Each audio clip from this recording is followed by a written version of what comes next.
when our ancestors were taken from Africa, they did not care whether you were from Kenya, whether you were from Uganda, whether you were from South Africa.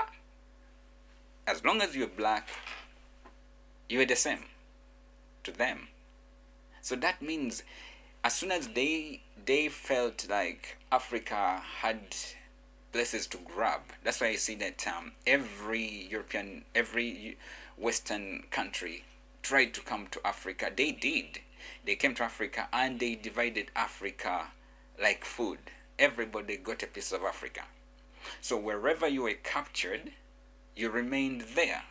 If you tried to run, you remained where you were captured, and that became the country that you're in if you survived, because you couldn't cross another white man's border. Got it?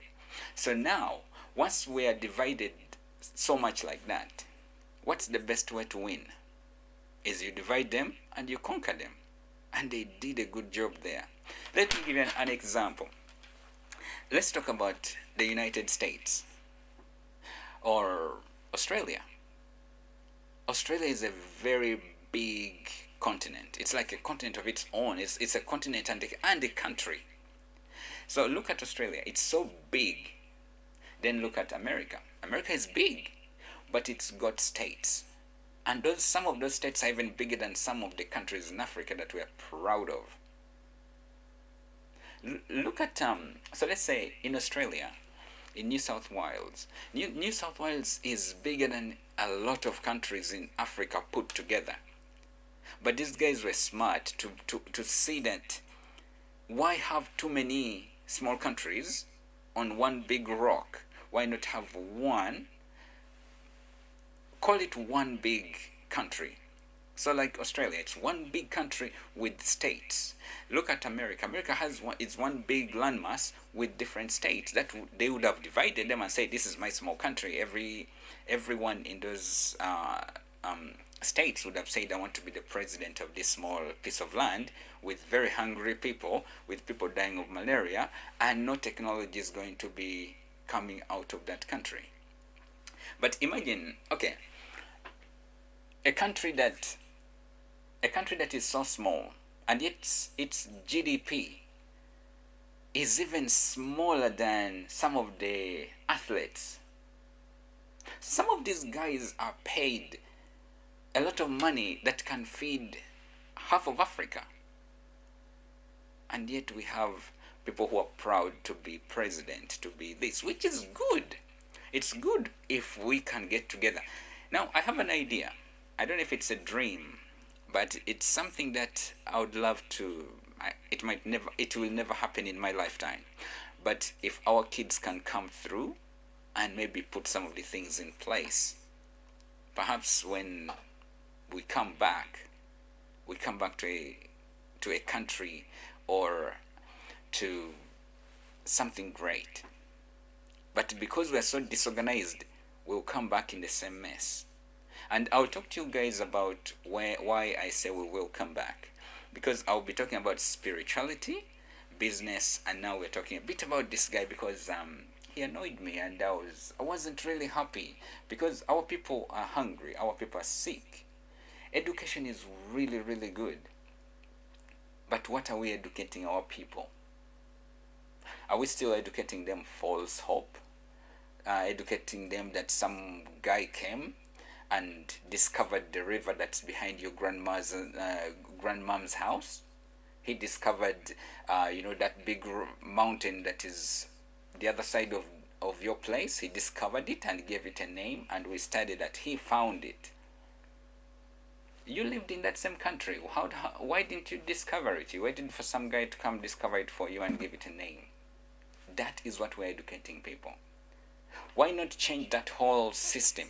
Start educating people things that they can do.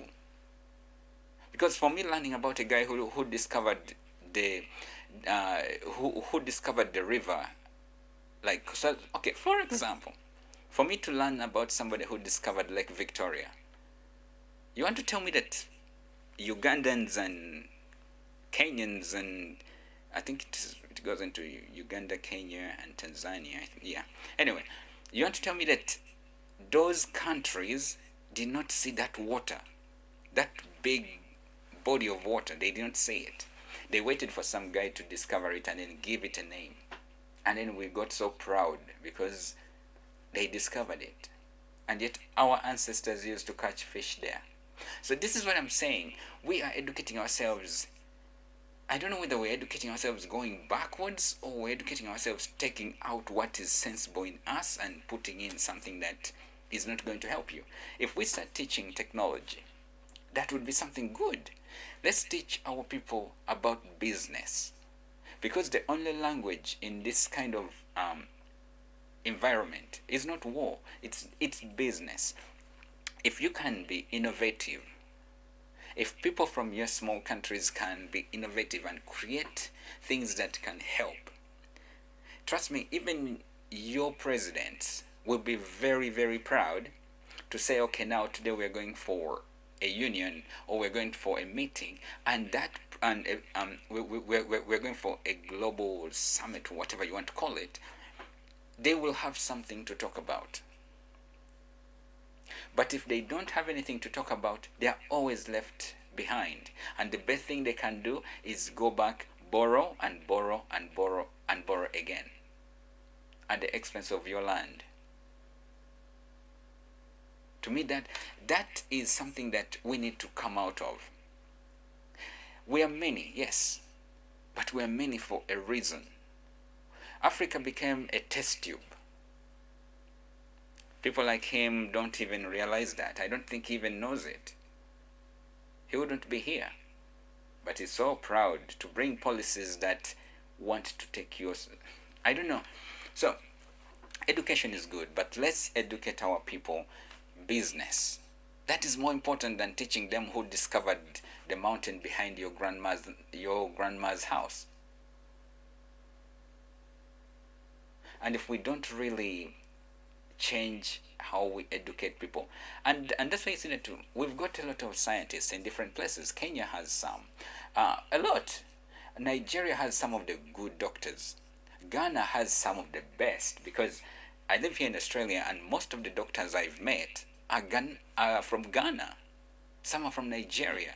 So to me, I feel like we've got the brains, we just don't have the resource. And we are so disorganized to the point that even our own brightest people can't stay. Because you either be a crooked politician or get out of the country. But then you've got some good politicians who are trying to work hard with the people. Like there's a gentleman, I'll get his clip. I think he's one of the best politicians I've actually seen. Because sometimes we bypass or misunderstand some people. So like there's a gentleman, he was in parliament, and he talks for his people. Those are the kind of people that we need. We don't need people who want to tell us how we can get rid of ourselves. That doesn't even make any sense. Diseases are trying to get rid of you. Your kids, as soon as the baby is born, it's already introduced, it gets given some drugs you, a parent, don't even know. But you trust that the people who are giving that little innocent child those drugs, you trust that your kid grows up. And that is one of the hardest things that are happening. And then you grow up by the age of 20, or even by the age of 15. You're still trying to keep up, but there's more problems.